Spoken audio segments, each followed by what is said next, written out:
Hi friends, welcome to Sham Institute and welcome to Sham Institute Daily Current Affairs. July 29, 2025లో ఉన్నటువంటి current affairs మనం discuss చేద్దామండి.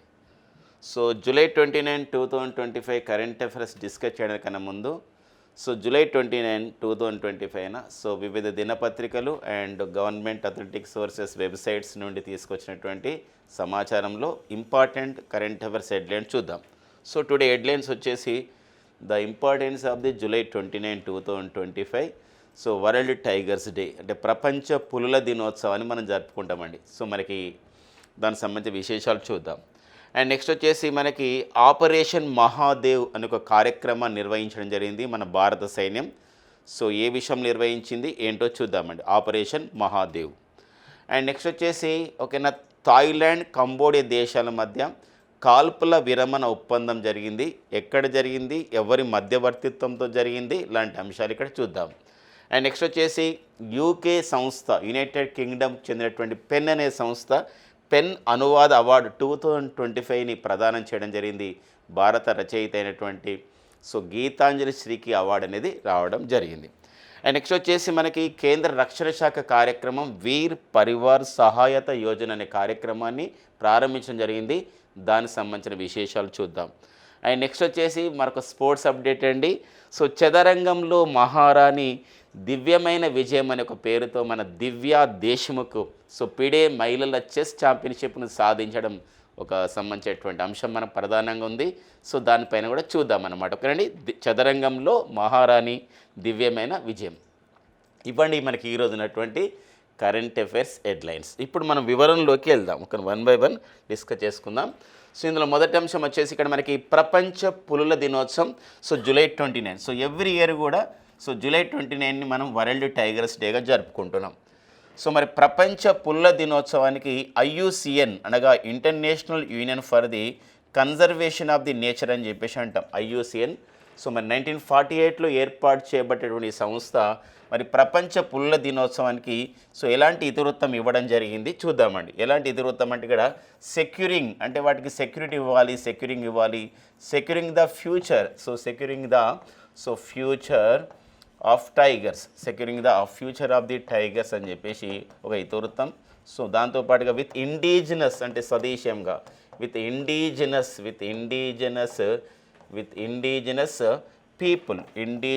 People and local communities అని చెప్పేసి అంటే local communities at the heart. This is the theme of the World Tigers Day 2025.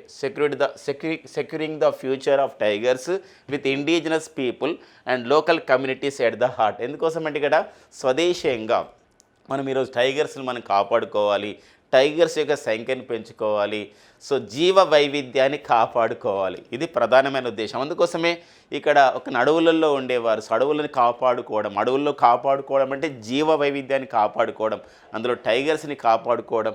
అందుకే local communities at the heart. మరి యొక్క సంబంధించినటువంటి ఈ పులుల సంరక్షణ విషయంలో స్థానిక ప్రజలంతా గొప్పగా దీన్ని కాపాడే విధంగా చూసుకుంటారని చెప్పేసి ఒక అర్థం వచ్చే విధంగా IUCN international union for the conservation for nature అనే సంస్థ ఈ సంబంధించినటువంటి అంశాన్ని ఇవ్వడం జరిగింది. ప్రపంచ పులుల దినోత్సవం జూలై 29, 2025 ఇతివృత్తం అన్నమాట ఇది. ఓకేనా ఫ్రెండ్స్, ఇది ఒక్కోసారి మనకి ఇక్కడ కీ పాయింట్ మనకు ఉందండి. ఇక్కడ ఏంటంటే ఇక్కడ టైగర్స్ అని ఒక కీ పాయింట్ ఉందండి. ఎప్పుడన్నా ఒక సంబంధించిన ఇతివృత్తం వచ్చిందనుకోండి, ఆ ఇతివృత్తంలో కీ పాయింట్ మనం చూసుకోవాలి. ఇక్కడ tiger securing the future of the tigers ఒకటి, ఇంకొకటి మనం చూసి ఇండిజినస్ పీపుల్ అనేది మనకి ఒకటి మనం వర్డ్స్ చెప్పుకోవచ్చు, లోకల్ కమ్యూనిటీస్. ఇలా కొన్ని కీ పాయింట్స్ ఆధారంగా దీన్ని మనం గుర్తుపెట్టుకోవడానికి ఉంటుందండి. ఓకేనా, అబౌట్ ది టైగర్స్ గురించి మనం చెప్పుకుంటాం ఇప్పుడు. మన tiger is announced as a national animal in 1972. టైగర్ని మనం జాతీయ జంతువుగా ఎప్పుడు ప్రకటించుకోవడం జరిగిందంటే 1972 అండి. 1972లో tiger is announced as a national animal అండి, మన జాతీయ జంతువు అండి టైగర్ వచ్చేది. ఒక్కోసారి మనకి ఇలాంటి క్వశ్చన్స్ కూడా అడుగుతాడు, ఏ ఇయర్లో టైగర్ని జాతీయ జంతువుగా ప్రకటించుకోవడం జరిగింది. పాంథెరా టైగ్రిస్ అంటారని, ఇది టైగర్ యొక్క శాస్త్రీయనామం, పులి యొక్క శాస్త్రీయనామం సైంటిఫిక్ నేమ్ వచ్చేసి ఏంటంటే Panthera Tigris. So Pantera Tigris అని చెప్పేసి అంటాం. సో మరి ప్యాంథెరా టైగ్రిస్ సో పులి యొక్క శాస్త్రీయ నామం అనమాట. అయితే మనకి సో 1973 అనమాట. 1973లో మనకి ఈ టైగర్స్ని కాపాడుకోవాలనే ప్రధానమైన ఉద్దేశంతో టైగర్ రిజర్వ్స్ని ఏర్పాటు చేసుకోవడం జరిగింది. టైగర్ రిజర్వ్స్ అని చెప్పేసి అంటాం. దీన్ని మనం టైగర్ ప్రాజెక్ట్ అని చెప్పేసి కూడా అంటే మనం టైగర్ ప్రాజెక్ట్ని ఏర్పాటు చేసుకోవడం జరిగింది. What is the main purpose of the tiger reserves or tiger project అంటే under the tiger project so tigers ఒక రిజర్వ్స్ని ఏర్పాటు చేశారు, పులుల అభయారణ్య ప్రాంతాలను ఏర్పాటు చేశారు. సో మరి 1973 ఏప్రిల్ 9న మనకి పులుల అభయారణ్యాలు ఏర్పాటు చేసే దేశంలో. ఇలాంటి నేపథ్యంలో అప్పటి నుండి స్టార్ట్ చేసి ఇప్పటివరకు how many tiger reserves are established by the our government of India by the ministry of the forest environment climate change వాళ్ళు అంటే కేంద్ర అటవీ పర్యావరణ వాతావరణ మంత్రిత్వ శాఖ వారు ఇంతవరకు ఎన్ని టైగర్స్ ప్రాజెక్ట్స్ మన దేశంలో ఎన్ని టైగర్ రిజర్వ్స్ని ఏర్పాటు చేశారు ఈ రోజు వరకు అంటే 58 అండ్ 58. సో మరి 58 టైగర్ రిజర్వ్స్ ఏర్పాటు చేయడం జరిగిన విషయం గమనించండి. 58 టైగర్ రిజర్వ్స్ ఉన్నాయండి మనకి. సో మరి ఒక 57వ టైగర్ రిజర్వ్ అయితే మనకి రతాపాని టైగర్ రిజర్వ్, 58వ టైగర్ రిజర్వ్ వచ్చేసి మనకి మాధవ్గర్ అండి, Madhavgarh. So Madhavgarh tiger reserve. మరి ఈ మాధవ్గర్ టైగర్ రిజర్వ్ అనేది ఎక్కడ కలదు అని చెప్పేసి అంటారు. సో మాధవ్గర్ టైగర్ రిజర్వ్ అనేది ఎక్కడ కలదండి? సో మాధవ్గర్ టైగర్ రిజర్వ్ అనేది ఎక్కడ కలదు అని చెప్పేసి అంటే ఇది మధ్యప్రదేశ్ రాష్ట్రంలో మాధవ్గర్ టైగర్ రిజర్వ్ ఉంది.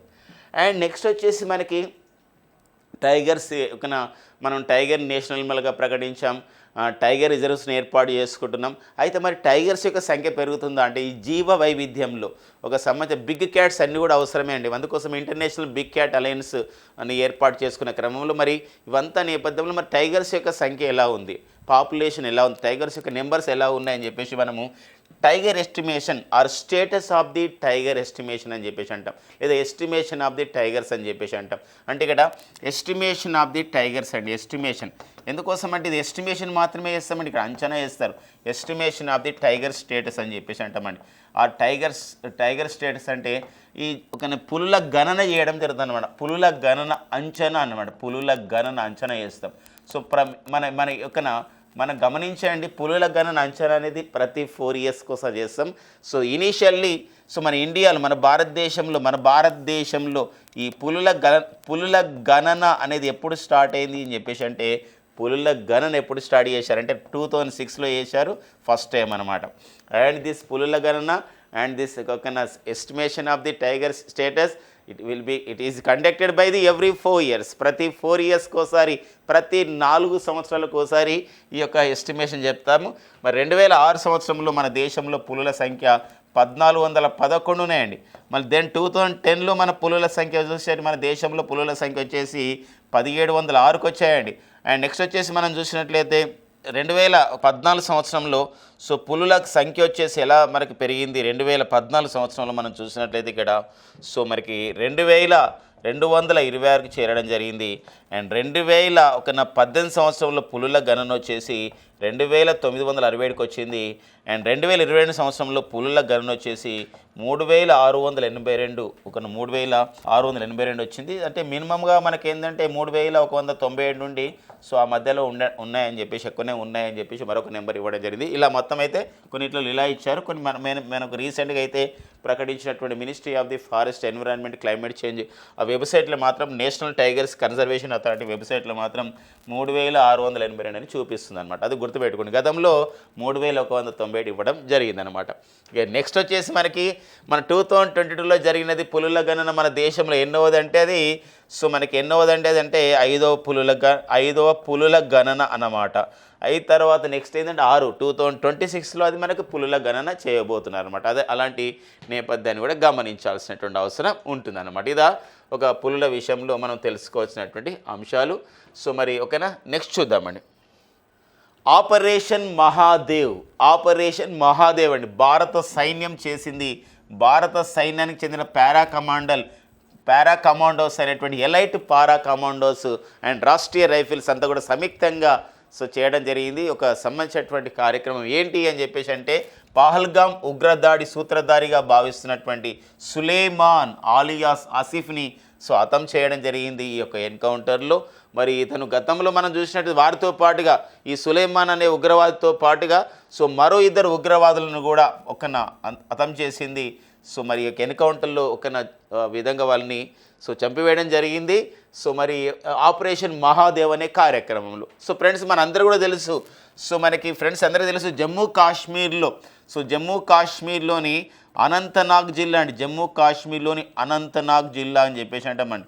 మరి జమ్మూ కాశ్మీర్లోని అనంతనాగ్ జిల్లాలో సో బైసరన్ వ్యాలీ అని చెప్పేసి అంటే బైసరన్ వ్యాలీలో ఉన్నటువంటి పహల్గామ్ దగ్గర ఎవరైతే మనకి ఒక ఈ లష్కరే తోయబాకు చెందినటువంటి ది రెసిస్టెన్స్ ఫ్రంట్ TRF అనే సంస్థ అండి. సో ఆ ఉగ్రవాద దాడిలో 26 మంది యాత్రికులు, అమాయకులైనటువంటి యాత్రికులు చనిపోవడం జరిగింది వాళ్ళ ఉగ్రవాద దాడులు. కోర్స్ తర్వాత మనం తర్వాత వెంటనే మే 7th 2025న సో ఆపరేషన్ సింధూర్ లాంటి కార్యక్రమం ద్వారా సో మనకి ఈ యొక్క పాకిస్తాన్లో ఉన్నటువంటి 4 ఉగ్రవాద స్థావరాలని, పాక్ ఆక్రమిత కాశ్మీర్లోని 5 ఉగ్రవాద స్థావరాలని నేలమట్టం చేశాం. అయితే ఆ ఉగ్రవాదుల సూత్రధారి మనకి నిన్ననే అంటే జమ్మూ కాశ్మీర్లోని శ్రీనగర్ సమీపాన ఉన్నటువంటి సో అక్కడ ఈ సంబంధించినటువంటి శాటిలైట్ ఫోన్ సంభాషణ విన్నటువంటి మన భారత సైన్యం అలర్ట్ అయిపోయి సో వారిని ఆ ఎన్కౌంటర్లో చంపివేయడం జరిగిందనమాట. ఇది మనకి ఆపరేషన్ మహాదేవ్ అని పెట్టడం జరిగింది. కారణం ఏంటంటే వాళ్ళు సంచరించినటువంటి ప్రాంతం ఏంటంటే మహాదేవ్ అనే ఒక పర్వతాలు ఉన్నాయన్నమాట. ఆ మహాదేవ్ అనే పర్వతాల మధ్యలో వాళ్ళు సంచరించి ఈ ఉన్నారని చెప్పేసి ఆ నేపథ్యంలోనే ఆపరేషన్ మహాదేవ్ సో సక్సెస్ అయినట్టు సో కేంద్ర భారత సైన్యం ప్రకటించడం జరిగింది. సో మనకి ఆపరేషన్ మహాదేవ్ అనే విషయాన్ని గమనించండి. ఈ మధ్య కాలంలో భారత సైన్యం మరో కార్యక్రమాన్ని నిర్వహించిందండి. సో ఈ మహాదేవ్ శివుడు అనే పేరు పేదనే ఎందుకంటే ఆపరేషన్ శివ. ఏంటి ఆపరేషన్ శివ అంటే ఇక్కడ మనకి యాత్ర అనమాట, మానస సరోవర యాత్ర సో విజయవంతం కావాలి. మరి కైలాస్ యాత్ర, మానస సరోవర యాత్ర సో వెళ్తున్నప్పుడు భక్తులు వెళ్తున్నప్పుడు సో ఉగ్రవాదులు ఇబ్బంది చేస్తున్నారు, ఉగ్రవాదులు దాడి చేస్తున్నారు, అలా దాడికి గురి కావద్దని చెప్పేసి చెప్పినటువంటి యాత్రని అలా చూసుకున్నటువంటి యాత్ర ఏంటంటే ఇది ఆపరేషన్ శివ అనే కార్యక్రమం. అంటే ఈ మానస సరోవర్ యాత్రకి ఎలాంటి ఇబ్బందులు కలగకూడదు, ఉగ్రవాద దాడులు జరగకూడదనే విషయంతో భారత సైన్యం నిర్వహిస్తున్నటువంటి కార్యక్రమమే ఆపరేషన్ శివ అనే విషయాన్ని ఇక్కడ చూసుకోవాల్సిన అవసరం ఉందండి. సో ఇది ఒక ఇంపార్టెంట్ ఆపరేషన్స్లో, ముఖ్యమైన ఆపరేషన్స్ విషయంలో చాలా ఇంపార్టెంట్గా చూసుకుందాం.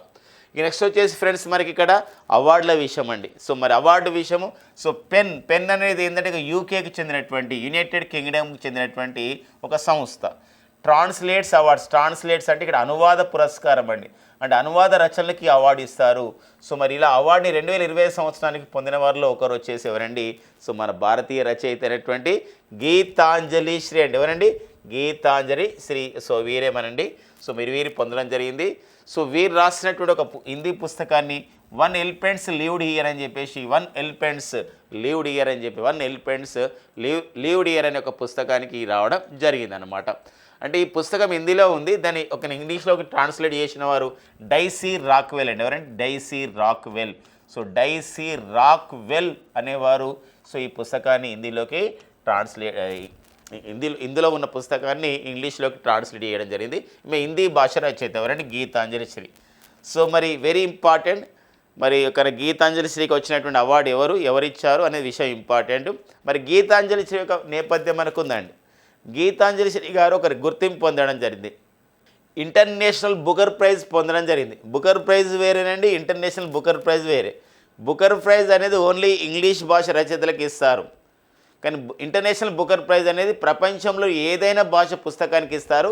బట్ ఆ భాష పుస్తకం అనేది సో ఇంగ్లీష్లోకి ట్రాన్స్లేట్ చేయబడాలన్నమాట. ఇలాంటి క్రమంలో 2022 సంవత్సరంలో ఇంటర్నేషనల్ బుకర్ ప్రైజ్ పొందిన వారు కూడా ఎవరంటే ఇక్కడ గీతాంజలి శ్రీ. మరి 2022 సంవత్సరంలో ఇంటర్నేషనల్ బుకర్ ప్రైజ్ పొందింది గీతాంజలి శ్రీ.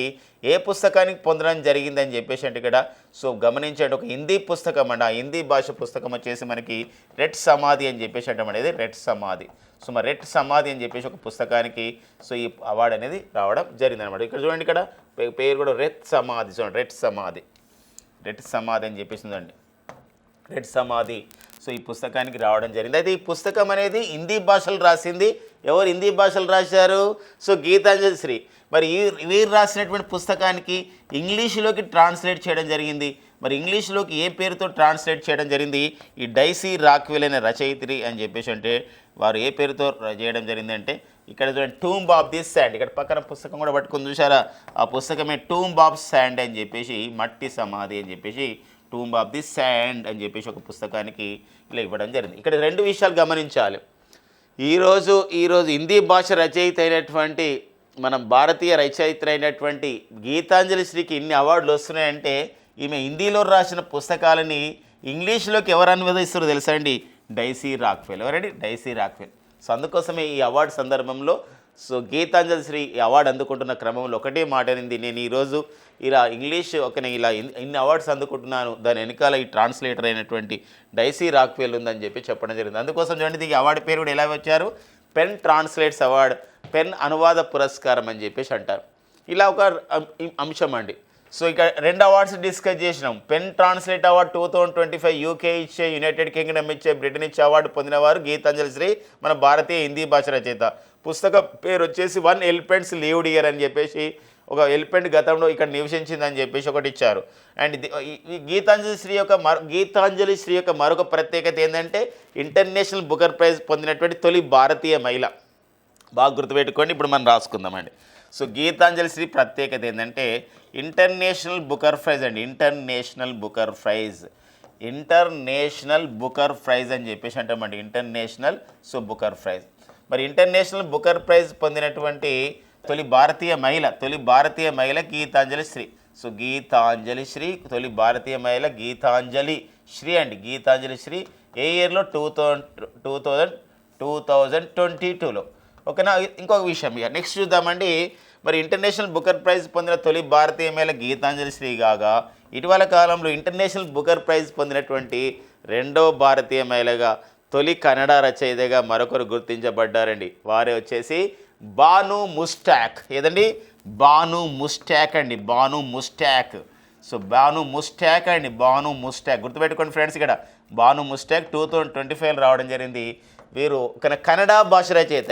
గీతాంజలి శ్రీ ఏ భాష రచయిత? హిందీ భాష రచయిత. వీరు రాసిన ఏ పుస్తకానికి వచ్చింది? రెడ్ సమాధి. ఆ రెడ్ సమాధిని ఎందులోకి ట్రాన్స్లేట్ చేశారు? ఇంగ్లీష్లోకి ఎవరు ట్రాన్స్లేట్ చేశారు? Daisy Rockwell. ఇద్దరికి సంయుక్తంగా ఇస్తారండి ఇంటర్నేషనల్ బుకర్ ప్రైజ్ని సంయుక్తంగా ఇద్దరు కూడా ఇవ్వడం జరిగింది. సో ఇలాంటి క్రమం అన్నమాట. ఓకేనా? సో మరి బాను ముస్టాక్ రాసిన ఏ పుస్తకానికి వచ్చింది ఇంటర్నేషనల్ బుకర్ ప్రైజ్ అంటే హసీనా అండ్ అదర్ స్టోరీస్ అండి. Haseena and all other stories అని చెప్పేసి అంటామండి. మరి హసీనా ఆల్ అదర్ స్టోరీస్ అనే పుస్తకము యాక్చువల్గా ఎందులో రాయబడింది? కన్నడ భాషలో రాయబడింది అండి. కన్నడ భాషలో రాయబడింది. కన్నడ భాషలో రాసినటువంటి ఈ పుస్తకానికి దీపా బస్తీ ఏం చేసిందంటే ఇంగ్లీష్లోకి అనువదించడం జరిగింది అనమాట. ఇంగ్లీష్లోకి అనువదించడం జరిగింది. సో ఇలా అనువదించింది అనమాట. అంటే only Haseena and all other stories అని చెప్పేసి ఇంగ్లీష్లోకి అనువదించింది పుస్తకాన్ని మొత్తం. సో ఇద్దరు కూడా సంయుక్తంగా ఇంటర్నేషనల్ బుకర్ ప్రైజ్ పొందడం జరిగింది. ఇప్పుడు మనకు క్లారిటీ వచ్చింది. ఇంటర్నేషనల్ బుకర్ ప్రైజ్ అవార్డు పొందిన భారతీయులు ఎంతమంది అంటే ఇద్దరు. ఒకరు వచ్చేసి గీతాంజలి శ్రీ, మరొకరు వచ్చేసి ఎవరండి? దీపా బస్తీ. ఓకేనా ఫ్రెండ్స్? ఇక ఇంకొకటి ఉంది, మరి ఇంటర్నేషనల్ బుకర్ ప్రైజ్ ఉంది, బుకర్ ప్రైజ్ కూడా ఉంది. మరి బుకర్ ప్రైజ్ పొందిన భారతీయులు ఎందుకంటే 4. బుకర్ ప్రైజ్ పొందిన భారతీయులు ఎవరు? ఆ నలుగురు ఎవరు అని చెప్పేసి అంటే ఒకరు వచ్చేసి మనకి సల్మాన్ రజ్దీ, అరుంధతి రాయ్, కిరణ్ దేశాయ్ అండ్ నెక్స్ట్ వచ్చేసి అరవింద అడిగా. ఏదండి? ఇలా 4 భారతీయులు పొందడం జరిగింది అనమాట. కానీ ఇప్పుడు మనం వేరే సంబంధించినటువంటి కరెంట్ అఫైర్కి వెళ్దాం. ఇక నెక్స్ట్ వచ్చేసి ఆంధ్రప్రదేశ్ రాష్ట్ర ప్రభుత్వం ఒక సంబంధించిన ఒక హెల్ప్లైన్ నెంబర్ ప్రారంభించడం జరిగింది. అది సో ఏంటా హెల్ప్లైన్ నెంబర్ అని చెప్పేసి అంటే ఇక్కడ సో మనకి బయోవర్ధాల నిర్వహణపై ఫిర్యాదులకు హెల్ప్లైన్ నెంబర్. అంటే ఇక్కడ ప్రభుత్వ ప్రైవేట్ ఆసుపత్రుల్లో బయోమెడికల్ వ్యర్థాలు ఉన్నాయండి. బయోమెడికల్ వ్యర్థాలు అంటే ఇక్కడ ఏదైనా సంబంధించిన మందులు వాడడం కానివ్వండి, ఏమైనా ఇంజక్షన్ తీసుకోవడం కానివ్వండి, ఏదైనా బ్లడ్ టెస్ట్, యూరిన్ టెస్ట్ చేస్తారు, లేదా ఆపరేషన్ చేస్తారు, ఇలాంటివి కూడా వ్యర్థ పదార్థాలు తయారవుతాయి. అలాంటి నిర్వహణ చాలా ఇంపార్టెంట్ అండి.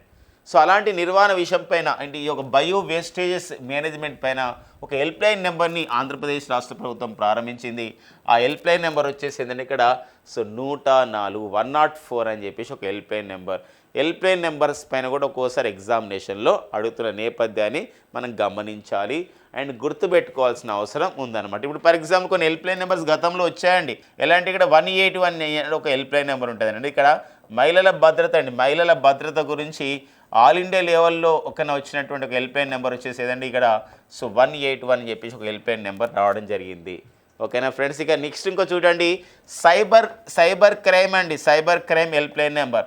ఏదైనా సైబర్ నేరాలు జరిగినప్పుడు అలాంటి cyber crime help line number వచ్చేసి ఎంత తెలుసా అండి? Cyber crime help line number వచ్చేసి 1930 అనే హెల్ప్ లైన్ నెంబర్ ఉంది. అండ్ 1933 అనే హెల్ప్ లైన్ నెంబర్ తెలుసా అండి మనకి మీ అందరికీ? 1933 ఏంటంటే ఇక్కడ మనకి కొన్ని డ్రగ్స్ అంటే యాంటీ డ్రగ్స్ అనమాట. ఎవరైనా తీసుకున్నారు, డ్రగ్స్ అనేది అందుబాటులోకి ఉంటూ వచ్చేస్తున్నాయి అక్కడ ఎవరైనా మనం చూసాం అంటే వెంటనే ఈ anti drugs help line number అనమాట ఇది. మనము సో మనకు సంబంధించినటువంటి ఒక ఎవరైతే డ్రగ్స్ తీసుకుంటున్నారో, డ్రగ్స్ అమ్ముతున్నారో వాళ్ళపై మనం చర్య చేపట్టడానికి, వాళ్ళపైన ఫిర్యాదు చేయడానికి మనం 1933 అనే ఒక హెల్ప్ లైన్ నెంబర్కి చేయడానికి ఉంటుంది అనమాట. ఇలా కొన్ని హెల్ప్ లైన్ నెంబర్స్ ఉన్నాయి మై డియర్ ఫ్రెండ్స్. ఇప్పుడు ఉడాయ్ హెల్ప్ లైన్ నెంబర్ ఉంది, ఉడాయ్ అంటారు, unique identification authority of India. మరి ఉడాయ్ హెల్ప్ లైన్ నెంబర్ ఎంత తెలుసా అండి? 1947 1947. వెరీ వెరీ ఇంపార్టెంట్ అండి. ఇప్పుడు చెప్పబోయే help line number election commission of India help line number. మరి ఎందుకోసం అంటే ఈరోజు బీహార్ రాష్ట్రంలో స్పెషల్ ఇంటెన్సివ్ రివిజన్ అనే కార్యక్రమం నిర్వహిస్తున్నారు, ఓటర్ల సవరణ. సో పెద్ద ఎత్తున దుమారం రేపుతుంది. ఇలాంటి క్రమంలో మరి election commission of India ECI ECI భారత ఎన్నికల సంఘం హెల్ప్ లైన్ నెంబర్ ఎంత తెలుసా అండి? 1950. ఏదండి 1950 అనేది భారత ఎన్నికల సంఘం యొక్క హెల్ప్ లైన్ నెంబర్ అనే విషయాన్ని గమనించండి. ఓకేనా, ఇలా మనం గుర్తుపెట్టుకోనండి. ఓకేనా. సో మరి నెక్స్ట్ చూద్దాం. ఇక నెక్స్ట్ వచ్చేసి మనకి థాయిలాండ్ కంబోడియా. మరి థాయిలాండ్ కంబోడియా మధ్య 800 కిలోమీటర్ల థాయిలాండ్ అండ్ కంబోడియా దేశాల మధ్య 800 కిలోమీటర్స్ మేర ఒక సరిహద్దు అనేది ఉందన్నమాట. సో కంబోడియా దేశాల మధ్య. ఇలాంటి క్రమంలో మనకి థాయిలాండ్ కంబోడియా మధ్య ప్రీవిహియర్ బాగా గుర్తుపెట్టుకోండి టెంపుల్. ప్రీవిహియర్ ఇంగ్లీష్లో కూడా రాసుకుందామండి. ప్రీవిహియర్ అనే ఒక టెంపుల్ ఉందండి. ప్రీవిహియర్ అనే టెంపుల్ ఉంది. ఈ విషయంలో గత కొన్ని దశాబ్దాల కాలం నుండి కూడా గొడవ జరుగుతుంది. ఈ గొడవలు తారాస్థాయికి వచ్చి ఇప్పుడు ఇరు దేశాలు ఒక మిజైల్స్ దాడికి కూడా పాల్గొన్న పరిస్థితి అనమాట. ఈ క్రమంలో మరి డొనాల్డ్ ట్రంప్ ఇరు దేశాల దేశాధినేతలకు ఫోన్ చేసి ఒక మీడియేషన్ విషయంలో, ఒక మధ్యవర్తిత్వం విషయంలో ఫోన్ చేయడం జరిగింది. నిన్ననే అనగా జూలై 28 2025 మలేషియా రెండవ రాజధాని, మలేషియా మొదటి రాజధాని అంటే Kuala Lumpur, Malaysia second capital city ఏంటండి పుత్రజయలో సమావేశం ఏర్పాటు చేసుకున్నారు. మరి మలేషియా ప్రధాని అన్వర్ ఇబ్రహీం ఇక్కడ ఏం చేయడం జరిగింది, ఒక మధ్యవర్తిత్వం ఒక మీడియేషన్గా ఉన్నారు అండ్ మధ్యవర్తిత్వం వ్యవహరించడం జరిగింది. అంతేకాకుండా ఈ కార్యక్రమంలో చైనా అండ్ అమెరికా దేశ రాయబారులు పాల్గొన్నారు. ఈ పాల్గొన్న క్రమంలో కంబోడియా ప్రధాని హున్ మానెట్ అండ్ థాయిలాండ్కి తాత్కాలిక ప్రధాని temporary prime minister or interim అని చెప్పేసి అంటాం. ఇంటీరియం ప్రైమ్ మినిస్టర్ ఎందుకోసం అంటే పెటోగ్నార్ షినవాత్రా అని చెప్పేసి మరొక ప్రధానమంత్రి ఉండే థాయిలాండ్కి, ఆమె థాయిలాండ్ రాజ్యాంగ ధర్మాసనం ఆమెను సస్పెండ్ చేసిందనమాట. ఇలాంటి క్రమంలో థాయిలాండ్కి ఇంటీరియం ప్రైమ్ మినిస్టర్ తాత్కాలిక ప్రధాని అయినటువంటి పుప్తమ్ వెచాయ్ చూడండి, ఛాయ్ అండి, ఇది ఇక్కడ ఛాయ్, థాయిలాండ్ ఛాయ్ పుప్తమ్ వెచాయ్ ఛాయ్ థాయిలాండ్ తాత్కాలిక ప్రధాని మధ్య ఒక ఒప్పందం జరిగింది. కాల్పుల విరమణ మేము సీజ్ ఫైర్కి అంగీకరించామని చెప్పేసి ప్రకటించడం జరిగింది. అంతేకాకుండా థాయిలాండ్ అండ్ కంబోడియా దేశాల మధ్య సరిహద్దును పరిరక్షణ చేసే విషయంలో ఎలాంటి వివాదాలున్నా కూడా ఏం చేస్తున్నామంటే మేము విదేశాంగ రక్షణ శాఖలు కలిసి ఒక యంత్రాంగాన్ని ఈ గొడవలు తగ్గడానికి ఈ యొక్క సమస్య శాంతి స్థాపన చేయడానికి ఒక మేనేజ్మెంట్ సిస్టాన్ని ఏర్పాటు చేసుకుంటాము. ఆ మేనేజ్మెంట్ సిస్టంలో ఎవరెవరు ఉంటారంటే విదేశీ వ్యవహారాల శాఖ అండ్ రక్షణ శాఖ అంటే ఇరు దేశాలకు చెందినటువంటి వారు పాల్గొంటారని చెప్పేసి థాయిలాండ్ కంబోడియా దేశాలు పాల్గొంటారని చెప్పేసి ప్రకటించడం జరిగింది. అంతేకాకుండా థాయ్ కాంబోడియా కాల్పుల విరమణ జరిగింది అని చెప్పేసి మరి ప్రకటించారు మలేషియా ప్రధాని అయినటువంటి అన్వర్ ఇబ్రహీం అండి. అన్వర్ ఇబ్రహీం సో ఈ మధ్యలో ఉన్నవారు ఎవరండి? అన్వర్ ఇబ్రహీం. సో ఇరు దేశాలకు సంబంధించినటువంటి దేశాధినేతలు ఇక్కడ పాల్గొనడం జరిగిందనమాట. ఇది ఒకటి మనకు అంతర్జాతీయ విషయంగా ఒక ఇంటర్నేషనల్ రిలేషన్స్లో మనం చూసుకోవాల్సిన అవసరం ఉందండి. సో ఈ సంబంధించినటువంటి కాల్పుల విరమణ వెనకాల సో ఓన్లీ మనకి అమెరికా అధ్యక్షుడు డొనాల్డ్ ట్రంప్ అండ్ మలేషియా ప్రధాని కాకుండా మళ్ళీ ఇంకొక విషయం గమనించాలి, ఇక్కడ ఆసియన్ సంబంధించిన దేశాలు కూడా ఇందులో ఏమైంది భాగస్వామి అయ్యాయి. ఆసియన్ కూడా ఏమైందంటే association of the south east Asian nations అంటాం. Association of the south east Asian nations అంటే ఆగ్నేయ దేశాల సమాఖ్య అని చెప్పేసి అంటాం. 11 దేశాల కూటమిలో ఈ థాయిలాండ్ అండ్ కంబోడియా, మలేషియా దేశాలు కూడా అందులో సభ్య దేశాలుగా ఉన్నాయి. అలాంటి నేపథ్యంలో ఆసియన్ దేశాల మద్దతు కూడా ఈ గొడవలు వద్దు సో అని చెప్పేసి సూచించడం జరిగింది. అది కూడా ఒక సంబంధించినటువంటి సపోర్టుగా ఈ యొక్క సీజ్ ఫైర్ కారణమైందని చెప్పేసి విశ్లేషకులు భావిస్తున్నారు. మనకి ఎగ్జామినేషన్లో క్వశ్చన్స్ ఎలా రావచ్చు ఇలాంటి దానిపైన అంటే ఇటీవల థాయిలాండ్ కంబోడియా మధ్య ఈ క్రింది ఏ సంబంధించినటువంటి ఒక టెంపుల్ విషయంలో వివాదం జరిగి ఫైనల్గా ఒక యుద్ధ వాతావరణం జరిగింది. అంతేకాకుండా థాయిలాండ్ కంబోడియా దేశాల మధ్య సో కాల్పుల విరమణ ఒప్పందం అనేది ఏ దేశంలో జరిగింది అన్నప్పుడు ఏ దేశంలో జరిగింది అనేది మలేషియా దేశంలో జరిగింది. మలేషియాలో ఎక్కడ జరిగింది అంటే పుత్రజయలో జరిగింది అనే ఒక అంశాన్ని ఇక్కడ మనం చూసుకోవాల్సిన అవసరం ఉంది. సో దీనికి ఏ దేశ రాయబారులు వచ్చారు అంటే చైనా, అమెరికా రాయబారులు కూడా హాజరయ్యారు ఈ చర్చలలో కాల్పుల విరమణలో. సో దీన్ని అధికారికంగా ప్రకటించిన వారు ఎవరు? మలేషియా ప్రధాని అయినటువంటి అన్వర్ ఇబ్రహీం అండి. ఓకేనా, నెక్స్ట్ చూద్దామండి. నెక్స్ట్ వచ్చేసి మనకు ఒక సైన్స్ అండ్ టెక్నాలజీ అప్డేట్లో మన పర్యావరణానికి సంబంధించిన విషయాలండి, ఎన్విరాన్మెంట్కి సంబంధించిన విషయం. సో కంపా నిధులతో ఒక అటవీకరణలో ముందడుగు అని చెప్పేసి ఒక సంబంధించిన ప్రధానమైన వార్త మనకి న్యూస్ పేపర్లో రావడం జరిగిందనమాట. సో మరి ఏంటి కంపా నిధులు అని చెప్పేసి అంటే చూద్దామండి. కంపా నిధులు అంటాం. యాక్చువల్గా మనకి ఏంటంటే సో మనము అభివృద్ధి విషయంలో మనకు మౌలిక సదుపాయాల కల్పనలు కానివ్వండి, అభివృద్ధి విషయంలో ఒక్కోసారి మనకి ఏంటంటే అటవీ భూమిని మనం అభివృద్ధికి వాడుకుంటూ ఉన్నాం. అటవీ భూమిని మనం అటవీయేతర కార్యక్రమాలకు వాడుకుంటున్నాం. అలాంటప్పుడు అటవీ భూమి అంతా కూడా మనం ధ్వంసం చేస్తున్నాం.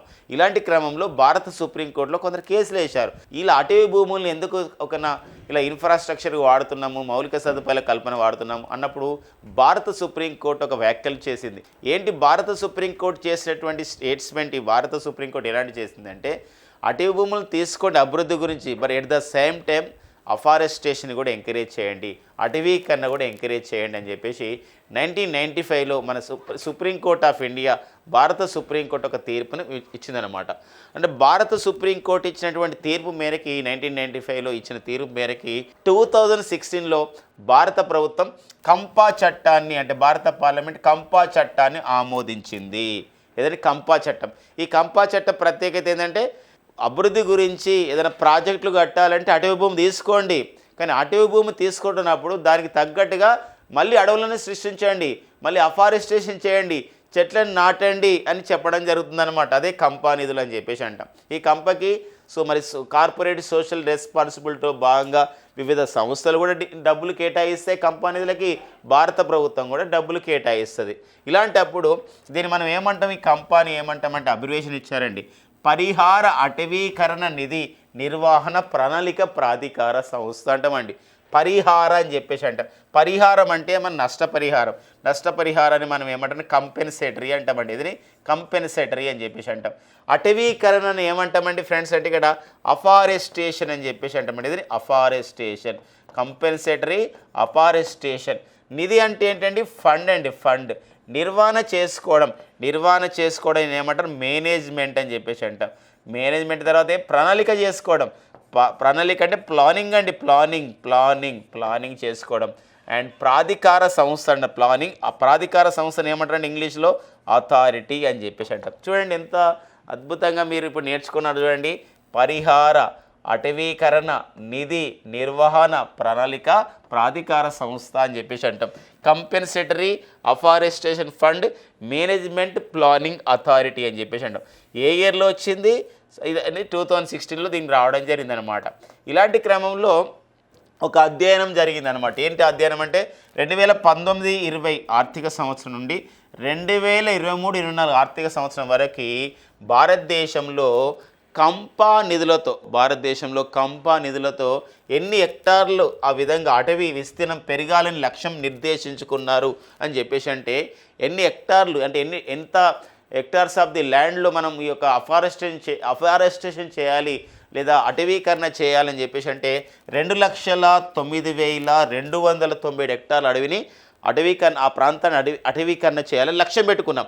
బట్ సాధించింది మాత్రం ఎంత అంటే 85% సాధించాం. అంటే 1,78,000 హెక్టార్లలో అడవులు పెంచడం జరిగింది కంపా నిధులు తీసుకొని. మరొక విషయం గమనించండి, కంపా నిధులను తీసుకొని అటవీకరణ సాధించడంలో ముందంజలో ఉన్నటువంటి రాష్ట్రాలు ఏవి అని చెప్పేసి అంటే గుజరాత్, మధ్యప్రదేశ్ అండ్ కేంద్రపాలిత ప్రాంతం చండీగఢ్ కాగా 4వది ఏందని మిజోరాం రాష్ట్రం అండి. అలానే దీంతో పాటుగా మరి ఈ యొక్క కంపా నిధులను వాడుకొని అటవీకరణలో లక్ష్యాన్ని సాధించిన ఇంతే, అంటే ఎంతైతే లక్ష్యం పెట్టుకుని అంత లక్ష్యం సాధించే. కానీ లక్ష్యానికి మించి అంటే కర్ణాటక రాష్ట్రం యొక్క టార్గెట్ ఏంటంటే ఈ యొక్క 2019-20 నుండి 2023-24 వరకు. సో కర్ణాటక యొక్క టార్గెట్ ఏంటంటే కర్ణాటక రాష్ట్రంలో 2,761.26 హెక్టార్ల ఒక అటవీ విస్తీర్ణం పెంచాలి. కానీ కర్ణాటక రాష్ట్రం చూడండి 2,775.12 హెక్టార్లు అటవీ విస్తీర్ణం సాధించింది. అంటే లక్ష్యానికన్నా ఇది ఎక్కువ సాధించింది అనమాట. This is the commitment of the Karnataka forest department commitment ఇక్కడ అప్రిసియేషన్ చేయడం జరిగిందనమాట. What about our Andhra Pradesh? మరి ఆంధ్రప్రదేశ్ రాష్ట్రం ఏం సాధించింది అని చెప్పేసి అంటే ఇక్కడ చూడండి 8,663.46 హెక్టార్లు లక్ష్యం పెట్టుకుంది ఇంత అటవీ విస్తీర్ణం చేయాలనేది. కానీ సాధించింది కాదు, సగం కన్నా కొంచెం తక్కువ సాధించింది. 3,471.88 హెక్టార్లు అటవీ విస్తీర్ణం మాత్రమే సాధించింది. కాబట్టి సాధించాల్సింది చాలా ఉంది. మరొక విషయం గమనించాలి, ఇక్కడ మొత్తం కూడా 2023-24 మధ్య మొత్తం కూడా కంపా నిధులు ఎంత వచ్చినాయంటే కంపా నిధులను కేంద్ర ప్రభుత్వం ఎంత కేటాయించిందంటే 38,516 కోట్లను కేటాయించింది రాష్ట్రాలకి. సో రాష్ట్రాలు మాత్రం ఎంత వినియోగించుకునే తెలుసండి, అంత నిధులు కేటాయిస్తే 29,311 కోట్లు మాత్రమే నిధులను యూజ్ చేసుకోవడం జరిగిందనమాట. అంటే చూశారు అంటే అడవుల పెంపకానికి కొన్ని రాష్ట్రాలు ఎలా ఉన్నాయంటే దాదాపు ఇంకా 9,000 కోట్లని అక్కడే పెట్టుకోవడం జరిగిందనమాట, యూజ్ చేసుకోలేదు. అలాంటి క్రమం అనమాట. సో మరి కంపా నిధులతోని సరైన విధంగా యూజ్ చేసుకొని అచీవ్మెంట్స్ సాధించిన పెద్ద రాష్ట్రాలు అంటే ఏ రాష్ట్రాల్లో కంపా నిధులు బాగా వాడారు, లక్ష్యం నెరవేరిందంటే సంబంధించినటువంటి చెట్ల పెంపకం ఇలా చేశారంటే అది ఉత్తరప్రదేశ్ రాష్ట్రంలో 96.4% ఆఫ్ ది నిధులను వాడుకోవడం జరిగింది. చిన్న రాష్ట్రాల్లో మనం చూసినట్లయితే అరుణాచల్ ప్రదేశ్ 96.6% చేయడం జరిగిందని చెప్పేసి ఒక నివేదిక అనేది ఇవ్వడం జరిగిందండి. ఇది కంపా నిధుల విషయంలో అనమాట. సో ఈ విషయం చాలా ఇంపార్టెంట్. సో కంపా అబ్జర్వేషన్ ఇంపార్టెంట్, ఏ ఇయర్లో వచ్చింది ఇంపార్టెంట్, ఎంత హెక్టార్ల అడవి పెరిగింది ఈ యొక్క సంపద కంపా నిధులతో అనేది ఈ టాపిక్స్ మనం చూసుకోవాల్సిన అవసరం ఉంటుందండి. సో మరి ఇది అంతా కూడా ఒక ఇంపార్టెంట్గా చూసుకోవాలి. ఒక సైన్స్ అండ్ టెక్నాలజీ అప్డేట్స్ పర్యావరణ విషయంలో చూసుకోవాలండి. ఇక నెక్స్ట్ వచ్చేసి మనకి ఒక రోజు ఇంకా జూలై 30 అండి. మరి జూలై 30 సాయంత్రం రోజున జూలై 30, 2025 సో అంతరిక్ష రంగంలో మరో మైలురాయికి సిద్ధమైంది మన ఆంధ్రప్రదేశ్లోని తిరుపతి జిల్లా శ్రీహరికోటలో ఉన్నటువంటి ఒక సతీష్ ధావన్ అంతరిక్ష ప్రయోగ కేంద్రం. ఒక ప్రపంచమంతా అంతరిక్ష రంగంలో ఒక మైలురాయి అవుతుందా మరి అంటే అవుతుందని చెప్తున్నాము. సో అలాంటి క్రమం అనమాట. జూలై 30, 2025 ఇదే రోజున నైసర్ లేదా నిసార్ కూడా అంటామండి. ఈ నైసర్ అని చెప్పేసి ఒక ఉపగ్రహాన్ని మనం ప్రయోగించబోతున్నాం. ఈ నైసర్ యొక్క ప్రయోగం పైన ఈరోజు ప్రధానమైన వార్త ప్రతి పేపర్లు ఇచ్చాడండి. సో మరి అత్యంత ఖరీదైనది ఈ నైసర్, అంతేకాకుండా అమూల్యమైన సేవలు అందిస్తుంది. చూడండి, అత్యంత ఖరీదైంది, చాలా ఎక్స్పెండిచర్ చేశారు, చాలా కాస్ట్ అయింది, కానీ ఎట్ ద సేమ్ టైం చాలా వాల్యుబుల్ సర్వీసెస్ని, సో ఇన్వాల్యుబుల్ అంటే మన కొన్ని అమూల్యమైనటువంటి సేవల్ని అందించబోతుంది ఈ నైసర్ లేదా నిసార్ అనే ఉపగ్రహం అని చెప్పేసి అంటాం. ఏంటి ఫ్రెండ్స్ మరి నైసర్ అంటే ఏంటంటే, నైసర్ అంటే NASA ISRO synthetic aperture radar. ఏదండి సింథటిక్ అపార్చర్ రాడార్ అని అంటామండి, అపార్చర్ రాడార్. సో దీనిపైన ఒక ప్రధానమైన వార్త మనకి ఇవ్వడం జరిగిందనమాట, రేపు చేయబోతున్నాము. సో మరి అమెరికా అండ్ భారతదేశ సంయుక్త ప్రాజెక్ట్ ఇది. 11,200 కోట్ల విలువైనటువంటి ప్రాజెక్ట్ ఇది. ఇంత ఖర్చు చేశారు. ఇందులో మన భారత్ కూడా 800 కోట్లను ఆ విధంగా కేటాయించడం జరిగిన నేపథ్యం అనమాట. అయితే 2,392 కిలోగ్రాముల బరువు ఉంటుంది. సో మరి సన్ సింక్రోనస్ ఆర్బిట్ అని చెప్పేసి అంటామంటే సూర్య అనువర్తిత కక్షలో సో 747 కిలోమీటర్ల సంబంధించినటువంటి కక్షలు దీన్ని ప్రవేశపెట్టబోతున్నారు. సో మరి GSLV geosynchronous launch vehicle F-16 అనే రాకెట్ ద్వారా మన భారత రాకెట్ ద్వారా దీన్ని ప్రయోగించబోతున్నారు. ఇందులో ప్రత్యేకత 3 ప్రత్యేకతలు మనకున్నాయండి ఇక్కడ. అంటే ఇక్కడ ఏంటంటే ఎల్ బ్యాండ్ రాడార్ని ఒకటి అండ్ ఎస్ బ్యాండ్ రాడార్స్ని అండ్ మెష్ రిఫ్లెక్టర్ని చేస్తున్నాం అనమాట. ఎల్ బ్యాండ్ రాడార్ని అభివృద్ధి చేసింది నాసా వాతావరణ పరిస్థితులు అటవీ పరిస్థితులు వీటిపైన అధ్యయనం చేయడానికి. అండ్ ఎస్ బ్యాండ్ రాడార్ని అభివృద్ధి చేసింది మన ఇస్రో. ఓకేనా, మరి పంటలు మంచు ఇలాంటి విషయాలపైన ఐస్ పైన తర్వాత వాటర్ పైన వాటిపైన ఇది అధ్యయనం చేస్తుంది. అండ్ మరొక విషయం ఏంటంటే మెష్ రిఫ్లెక్టర్ అండి. అంటే ఈ రాడార్స్కి అనుసంధానంగా రాడార్లు పనిచేసే విధంగా కృషి చేస్తున్న సంస్థ ఇది మెష్ రిఫ్లెక్టర్. ఇది 12 మీటర్ల వెడల్పు ఉంటుంది. బంగారం పూతలో ఒక గోల్డ్ కోటెడ్ ఉంటుంది. ఇది ఎంత పెద్దగా ఉంటుంది తెలుసా అండి, బ్యాడ్మింటన్ కోర్ట్ అంత పెద్దగా ఉంటుంది అనమాట. బ్యాడ్మింటన్ కోర్ట్ అంత పెద్దగా ఉంటుంది. సో అది మనకి బ్యాడ్మింటన్ కోర్ట్ అంత పెద్దగా ఉంటుంది. ఇది మరి రేపంతా కూడా ఇది ప్రయోగం చేయబోతున్నారు, నిసార్ ప్రయోగం. సో ఇది ప్రధానమైనటువంటి విషయం అన్నమాట. ఓకేనండి, సో మనం ప్రయోగం సక్సెస్ కావాలని మనం కోరుకుందాం. సో మన ఇస్రో నుండి చేయబడేటువంటి సతీష్ ధావన్ స్పేస్ స్టేషన్ నుండి చేయబడేటువంటి ప్రయోగాలు కూడా సక్సెస్ రేట్ అనేది చాలా ఉన్న నేపథ్యం. ఇది ఒక ఇంపార్టెంట్గా చూసుకొని మరి మన సతీష్ ధావన్ స్పేస్ సెంటర్ నుండి చేయబోతున్నటువంటి ఎన్నవ రాకెట్ తెలుసా అండి, ఈ జిఎస్ఎల్వి F-16. ఇది 102వ రాకెట్ అండి, 102వ రాకెట్ అనే విషయం గమనించండి. సో మన 100వ రాకెట్ ఉంది. మనం సతీష్ ధావన్ స్పేస్ సెంటర్ నుండి 100వ రాకెట్ ఏ రోజు చేసినామండి, జనవరి 29, 2025 చేసాం. జిఎస్ఎల్వి ఏదంటే అది మరి జనవరి 29, 2025 జిఎస్ఎల్వి F-15 ద్వారా చేయడం జరిగింది. సో దీనికి NVS-02 చేయడం జరిగింది అనమాట. నావిగేషన్ శాటిలైట్ 2 చేసాం. మరి 101వ రాకెట్ ఇక్కడ ఏ రోజు చేశాము, ఇక్కడ మే 18, 2025 చేయడం జరిగింది. ఇదే ఎర్త్ అబ్జర్వేషన్ శాటిలైట్ చేయడం జరిగింది. ఎర్త్ అబ్జర్వేషన్ శాటిలైట్ 09 అండి, ఎర్త్ అబ్జర్వేషన్ శాటిలైట్ చేయడం జరిగింది PSLV C61 ద్వారా అనమాట. ఇలా ప్రతి అంశము ఇంపార్టెన్స్గా చూసుకోవాలండి. ఇక నెక్స్ట్ వచ్చేసి మనకి స్టార్ డోర్. ఇదొక హైదరాబాద్ కేంద్రంగా పనిచేసినటువంటి ఒక స్పేస్ స్టార్టప్ అండి, ఒక అంతరిక్ష అంకుర పరిశ్రమ. సో మరి హైడ్రోజన్ ఆక్సిజన్ ప్రొపల్షన్ ఇంజన్ పరీక్షను విజయవంతంగా చేయడం జరిగిందండి. హైడ్రోజన్ ఆక్సిజన్ ఇది ఒక ప్రొపల్షన్ ఒక ఇంజన్ పరీక్ష అనమాట. ఎందుకోసం అంటే ఇది పునర్వినియోగ వాహక నౌకగా ఉపయోగపడే పరిస్థితి అనమాట. అంటే రీయూజబుల్ లాంచ్ వెహికల్ అని చెప్పేసి అంటామండి. రీయూజబుల్ లాంచ్ వెహికల్ అంటే పదే మనం ఒకే వాహక నౌకని ఒకే రాకెట్ని వివిధ ఉపగ్రహ ప్రయోగాలకి ఉపయోగించే విధంగా రీయూజబుల్ లాంచ్ ఒక వెహికల్గా దీన్ని యూజ్ చేయబోతున్నారు. ఇప్పుడు ఫర్ ఎగ్జాంపుల్ చూడండి, స్పేస్ ఎక్స్ వాళ్ళకి ఏముందండి, ఇక్కడ ఫాల్కన్ 9 రాకెట్ ఉంది. ఎప్పుడు దీన్ని వాడుతూ ఉంటారు అన్నమాట వివిధ ప్రయోగాలకు.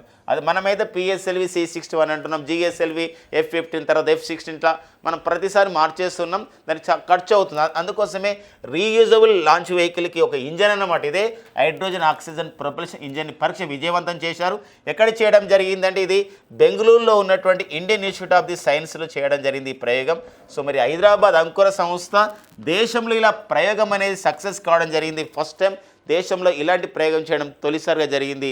సో మరి ఈ యొక్క స్టార్ డోర్ అనే సంస్థ మరి ఇది ఒక స్పేస్ స్టార్టప్ అంతరిక్ష అంకుర పరిశ్రమ ఈ స్టార్ డోర్ అనమాట. గతంలోనే ఈ యొక్క స్టార్ డోర్ అనే ఈ అంకుర పరిశ్రమ చేత లూకాస్ అనే రాకెట్ని అభివృద్ధి చేయడం జరిగింది. ఈరోజు మన భారతదేశంలో 200కు పైగా అంకుర పరిశ్రమలు అంతరిక్ష రంగంలో పనిచేస్తున్న విషయం గమనించండి. మన హైదరాబాద్ కేంద్రంగానే ఈరోజు స్కై రూట్ ఏరోస్పేస్ అనే సంస్థ కూడా గతంలోనే మరి సొంతంగా ఒక రాకెట్ కూడా తయారు చేసుకుంది, విక్రమ్ S అని చెప్పేసి. ఇలా మనం డిస్కస్ చేసుకోవడం జరుగుతుందండి. సైన్స్ అండ్ టెక్నాలజీ అప్డేట్లో ఈ పాయింట్ చాలా ఇంపార్టెంట్ అండి. ఇక నెక్స్ట్ వచ్చేసి వీర్ పరివార్ సహాయత యోజన. సో ఏంటండి వీర్ పరివార్ సహాయత యోజన ఎవరు ప్రారంభించడం జరిగిందంటే మినిస్ట్రీ ఆఫ్ ది డిఫెన్స్ వాళ్ళు, కేంద్ర రక్షణ శాఖ వాళ్ళు ప్రారంభించారు. ఎవరి యొక్క సపోర్ట్తో ప్రారంభించారు, నల్సాతోని. నల్సా అంటే ఏంది, ఇక్కడ నల్సా అంటే national legal services authority. So మన సుప్రీంకోర్టులో అది పనిచేస్తున్న సంస్థ అండి ఇది, నేషనల్ లీగల్ సర్వీసెస్ ఒక అథారిటీ, జాతీయ న్యాయ సేవల ప్రాధికార సంస్థ అని చెప్పేసి అంటాం. భారత సుప్రీంకోర్టు ప్రధాన న్యాయమూర్తి తర్వాత సీనియర్ న్యాయమూర్తి ఇందులో ఏముంటాడండి, ఇక్కడ మనకి దీనికి చైర్మన్గా ఉంటారు. ప్రజెంట్ నేషనల్ లీగల్ సర్వీసెస్కి చైర్మన్గా పనిచేస్తున్న వాడు జస్టిస్ సూర్యకాంత్ అండి. సో ఇతను వీరు పనిచేస్తున్నారు. న్యాయ సేవలు అందించడం దీని యొక్క ప్రధానమైన ఉద్దేశం. ఎవరికి? లీగల్ ఎయిడ్ అంటే సహాయం చేయడం. ఎవరికి? For defence personnel and their families, అంటే రక్షణ సిబ్బంది కుటుంబాలకి న్యాయ సేవలు అందించడానికి వచ్చిన కార్యక్రమమే వీర్ పరివార్ సహాయత యోజన అనే విషయాన్ని గుర్తుపెట్టుకోండి. వెరీ ఇంపార్టెంట్గా ఈ సంబంధించిన పాయింట్ అనమాట. నెక్స్ట్ వచ్చేసి చదరంగంలో మహారాణి దివ్యా దేశ్ముఖ్. చదరంగంలోనే మహారాణి అయింది మరి దివ్యా దేశ్ముఖ్. ఎందుకోసం అంటే ఇక్కడ జార్జియా దేశంలో జరుగుతున్నటువంటి ఫిడే అంటారండి. అంతర్జాతీయ టెన్నిస్ సమాఖ్యను ఏమంటారండి? ఫిడే అని చెప్పేసి అంటాం. ఫిడే ప్రపంచ మహిళల చెస్ కప్ అని చెప్పేసి మహిళల చెస్ టోర్నీ జరిగింది 2025. సో మరి ఇలాంటి క్రమంలో 3 రోజుల పాటు జరిగింది ఈ సంబంధించిన టైటిల్కు. మరి ఇందులో 2 క్లాసికల్ గేమ్లు డ్రా జరిగింది. ఎవరి మధ్య జరిగింది తెలుసా అండి? సంబంధించిన విషయం అంటే ఇద్దరు ఫైనల్లో ఈ యొక్క ఫిడే ప్రపంచ మహిళల చెస్ 2025లో జార్జియా దేశంలో జరిగినటువంటి ఫైనల్లో ఈ ఫైనల్ పోటీ ఎవరి మధ్య జరిగిందంటే ఇద్దరు కూడా మన భారతీయులండి. ఇద్దరు కూడా భారత సంబంధించిన మహిళలే. వారే కోనేరు హంపి అండ్ నెక్స్ట్ వచ్చేసి ఎవరండి? దివ్యా దేశ్ముఖ్ మధ్య జరిగిందనమాట. ఇలాంటి క్రమం మరి దివ్యా దేశ్ముఖ్ మధ్య జరిగిన నేపథ్యంలో ఒక అంశం గమనించండి. 3 గేమ్లలో 2 క్లాసికల్ గేమ్లు డ్రా అయినాయి. సో 3వ గేమ్ టై బ్రేక్ అయిపోయి 1.5, 0.5 అనే సంబంధించినటువంటి ఒక స్కోర్తో దివ్యా దేశ్ముఖ్ గెలిచింది. మహారాష్ట్రకి చెందినటువంటి అమ్మాయి. గ్రాండ్ మాస్టర్ హోదా కూడా పొందిందన్నమాట. గతంలో అంతర్జాతీయ టెన్నిస్ టైటిల్ ఎన్నో సాధించింది, బట్ గ్రాండ్ మాస్టర్ రాలేదు ఆమెకి. గ్రాండ్ మాస్టర్ అంటే ఎలా ఇస్తారంటే ఒక 2500 ఎలో పాయింట్స్ అని చెప్పేసి అంటాం. 2500 ఎలో పాయింట్స్ సాధించడం, దాంతోపాటుగా 3 GM టైటిల్, ముగ్గురు గ్రాండ్ మాస్టర్స్తో ఆ టైటిల్స్ ఆడినటువంటి అనుభవం. ఇలాంటి నేపథ్యంలో మనకి గ్రాండ్ మాస్టర్ ఇస్తారు. మరి ఇలా ఒకటేసారి చూడండి, అంతర్జాతీయ పరంగా మనం చూసినట్లయితే ఈరోజు ఫిడే ప్రపంచ మహిళల చెస్ టోర్నీని అతి చిన్న వయసులో గెలుపొందినటువంటి భారతీయ మహిళగా రికార్డు పొందింది. మరొకటి వచ్చేసి గ్రాండ్ మాస్టర్ హోదా పొందినటువంటి భారతదేశానికి చెందినటువంటి 4వ అమ్మాయిగా మొత్తం మీద 88వ ఒక భారత గ్రాండ్ మాస్టర్గా గుర్తింపు పొందారు. ఎవరండి? దివ్యా దేశ్ముఖ్. మరొకసారి చెప్తున్నాను, ఒక్కసారి వినండి. ఫిడే మహిళల చెస్ ఛాంపియన్షిప్ 2025 విజేత దివ్యా దేశ్ముఖ్ మహారాష్ట్రకు చెందినవారు. చిన్న వయసులో ఈ టైటిల్ సాధించారు. ఒక ఘనత. ఫైనల్లో ఎవరిని ఓడించాడు?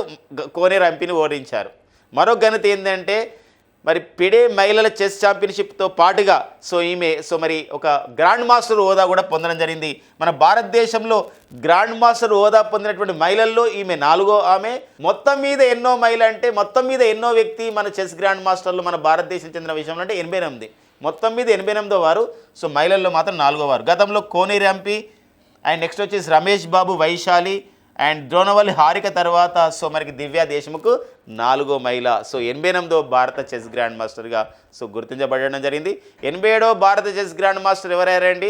హరికృష్ణన్ అయ్యారు.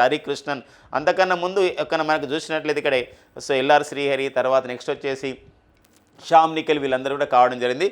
ఈ విషయం గమనించండి. భారతదేశం చెందిన 88వ chess grand master Divya Deshmukh. మహిళల్లో 4వ అమ్మాయి ఎవరండి? ఎవరు? దివ్యా దేశ్ముఖ్.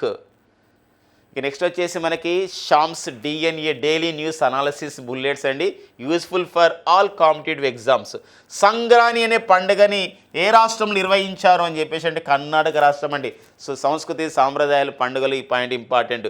ఇటీవల తొక్కిసలాట జరిగినటువంటి మానసాదేవి ఆలయం ఎక్కడ కలదు అని చెప్పేసి అంటే ఉత్తరాఖండ్లోని హరిద్వార్లో కలదు. వార్తల్లో ప్రదేశాలుగా చూసుకోవాలండి.